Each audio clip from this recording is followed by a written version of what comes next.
Now this is the fourth in the series, so you think you're doing Gann angles, and all the previous ones we've been using the S&P, and the very first one was referring to the angles coming down from the major all-time high, and how incredibly well it works as long as you know what the master time factor is. Part 2 was showing you that it works in a non-standard way, and we did the angles from here. And part 3 is where I showed you, because I did the part 1 back here in probably early 2012, late 2011. I showed you how these angles into the future worked exactly to give you the top. In other words, there was no hindsight involved because I put the angles on way before the market ever got there. But since then, we've formed a new low. And now falling angles give you shorting opportunities and rising angles give you buying opportunities, and so this low here I should use to find potential buying opportunities. So if we change this to the daily chart, and it looks like this. Now before we do that, what I'm going to do is go through some of the software packages I showed you in So You Think You're Doing Gann Angles Part 2, and I showed you that they just don't do it correctly. However, I've got some good news. One of them must have seen the video or had it brought to his attention, and they've actually fixed the problem with the software. So what we'll do is we'll look at that one first. Now I'm not going to mention the software vendor because that would be unfair, and also I've had one person who criticised me for calling other people's software. I actually thought I was doing people a favour. There's a great saying in computers, garbage in, garbage out, and I think this is a good example of it. However, they have fixed it, so let me show you that they've actually fixed it. So if I go to Gann Angles,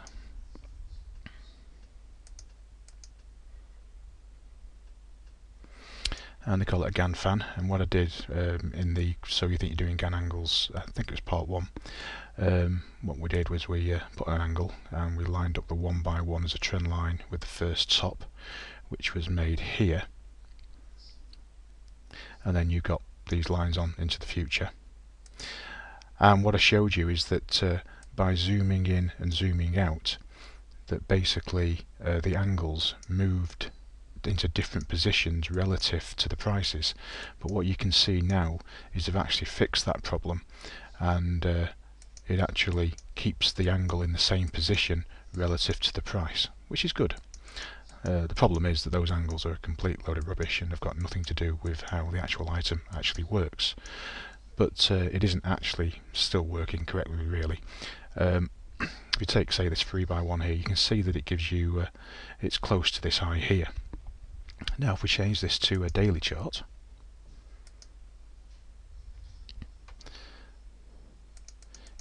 oops, wrong way, it actually keeps the angles on.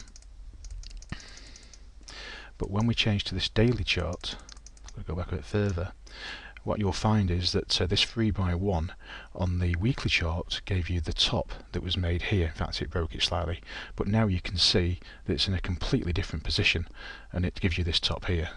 So I'll let you come to your own conclusions, but I use this word a lot. It's a complete load of rubbish. So that's the software. Now what we're going to do now is we're going to use this low, but we won't use this one to start off with. Now this is my software, and I'm going to show you here what Gann told you to literally do, which is in my opinion wrong. But basically what I'm going to do is this is a daily chart, so Gann said draw an angle that goes up at the rate of 1 penny per day on a daily chart. So if I put a 1 by 1 on, you can see that when it got to it in the future, you can see it didn't work. It went through it by quite a lot. If you would have made the trade at the stage, you would have lost money. The next one above that one, from a Gann point of view, would have been a 2 by 1, which works incredibly well. You can see that it gives you this low here, and then it gives you a buying opportunity here. But as I keep telling you in the videos, never buy on a trend line, and you can see that this would have been a very obvious trend line, so people who just do trend lines would have gone to this low here, would have drawn a line through this low here, and would have looked to buy it here. And what I said normally happens is the market encourages people to go in on the trend line and then very quickly reverses to catch them out. And you can see in one day it basically fell a lot. And then because that has worked very well, the 2x1, you'd be looking to buy in the future on the 1x1. And as you can see, it doesn't work, but the master time factor isn't correct, and that's why it hasn't worked, and we're going to come back to that one in a minute. In fact, the master time factor from this low here is exactly the same as the master time factor from the major high back in 2007. It hasn't changed. So I'll take those off for now, and what we'll do now is we'll go and look at another software package. Now this is a piece of free software that you can get off the internet, and I told you in the how to so you think you're drawing Gann angles part 2, I told you that this software actually does angles the way that Gann literally, I should mention literally, says you should do them. And just like my software, you can see that the 2x1 is coming in exactly the same position given this low here and given this low here, but you can see that it doesn't work into the future. Now the data I've imported from my own software, from our own data source, which I believe is formatted correctly. This other data that I've imported here, I've got from a major data supplier, the one we actually use, but we actually modify the data. And I've done the same thing. I've drawn a 2x1 and I've drawn a 1x1. And you can see that in this case, because the data is formatted wrong, it doesn't quite get to the 2x1 angle down here, and it misses it completely here.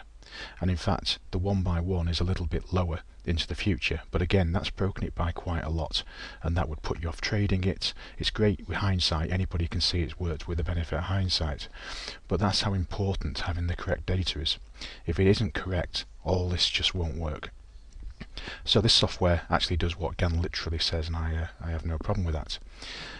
Now the only software packages I've actually used are the ones I have accounts with, so let's look at another one. This is a famous spread betting company in the UK, and see how its software works from a Gann angle point of view. So this is the spread betting company's software that I use, but I don't use the charting software obviously.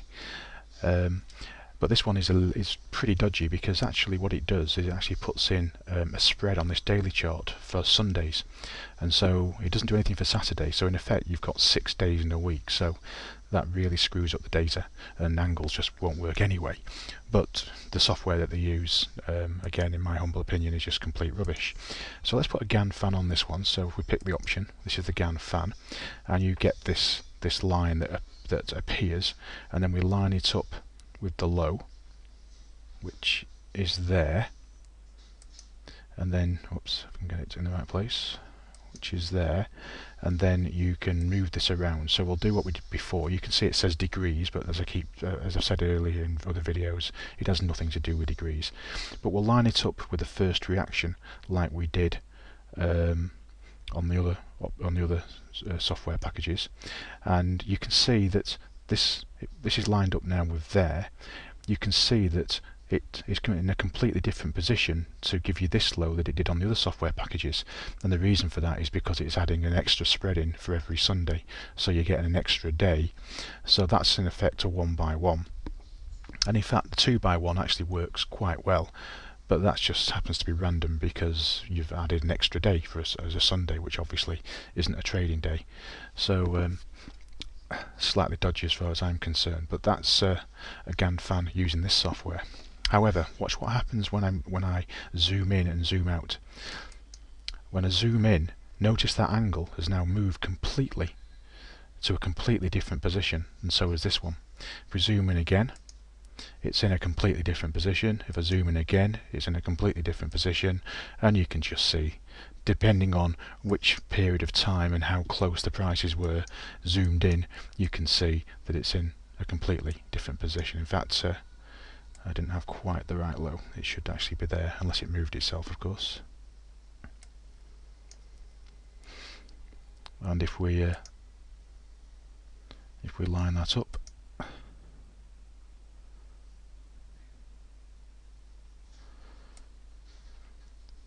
you can see actually the angle is now in a completely different position to where it was. If I zoom out, you can see that it's no longer anywhere near. So I hope you can see that that really has nothing to do with what Gann said. It's very bad programming and it just doesn't work basically.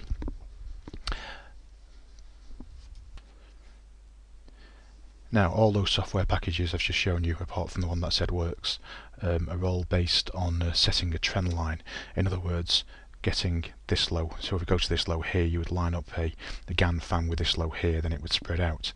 The one that said works doesn't. It's actually a set angle, which actually, if you have the data correct, becomes a 2x1 daily angle, which is a Gann angle, which works, but unfortunately that isn't correct.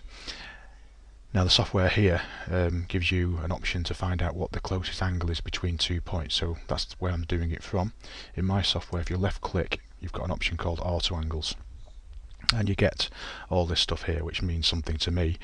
And basically I look for the one, you need to know what you're doing in that stage, but basically notice I've not got it exactly right. What I've done is I've picked a certain angle which has the correct master time factor. I've not tried to line it up with that low. It is a set mathematical line into the future. So you can see I didn't make it fit in with that low there. That's incredibly important. Now all the other software packages didn't give you this low here. Now that first reaction was made on a 48 by 1. In other words, it's based on the odd number of 3. If you keep dividing 48 by 2, eventually you get to 3. Now what's half of 48? Well, it's 24. And what you should be able to see is that the exact low that the market made in June was exactly on the 24 by 1. Notice that I cut the angles when they get broken, as I'm no longer interested. In other words, that to me is now a trend line. Anybody who's got a ruler would go to this low through here and would be looking to buy here. And in fact, on that day, the actual low for the day was actually made there. So you get a lot of intraday traders seeing it hit the trend line and start buying, and then the next day they get caught out as it breaks through. The next one below that one, possibly to watch, would be a 12. But that is actually flatter than this angle here. This is explained in the second one, how so you think you're doing Gann angles part 2, so I won't go into that here. So there's an angle that's halfway between this one and this one, which is based on a number of 1, and that's going to be 32. Again, I cut the line when it gets broken. Now this is your decision level. This is where you're looking to make a trade, but you wouldn't just use angles. But when it got there, it just went straight through. You can see it didn't stop exactly, and if you look at it closer, you can see it didn't stop, and then it just goes straight through. That to me is a weak sign, and there would be no reason to buy the market here. Halfway between this one and the next one is half of this number, which is 16, which would be here.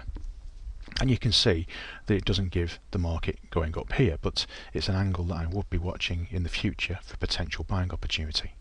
So why did the market go up here? So what's halfway between 24 and 16? If you know the correct master time factor, of course, you add that to that, divide by 2, and you get 20. And you can see that the exact point where the S&P stops is exactly on the 20 by 1. If you do what Gann literally says you should do, then all this just doesn't work, and you wouldn't have got that low, and you wouldn't have got that low. Okay, so the master time factor has not changed. It's exactly the same, and it gives you the exact turning points of the market into the future. So again, if you want to do Gann correctly, and I'm not saying this is easy because it's certainly not, but if you're using other software that you think is doing Gann, then you're just completely and utterly wasting your time. I suppose the best way to put it, it's about like me giving you a car and not telling you it uses petrol and you fill it up with diesel. Unfortunately, it isn't going to work, but it's a little bit worse than that. What you're actually doing is you're actually giving someone a car and you're trying to get it to run on water. You know, you're just not going to make any money. You're wasting your time. You're going to lose a lot of money using Gann angles. This is way past what I believe Gann said, so hopefully you'll agree. Pretty amazing.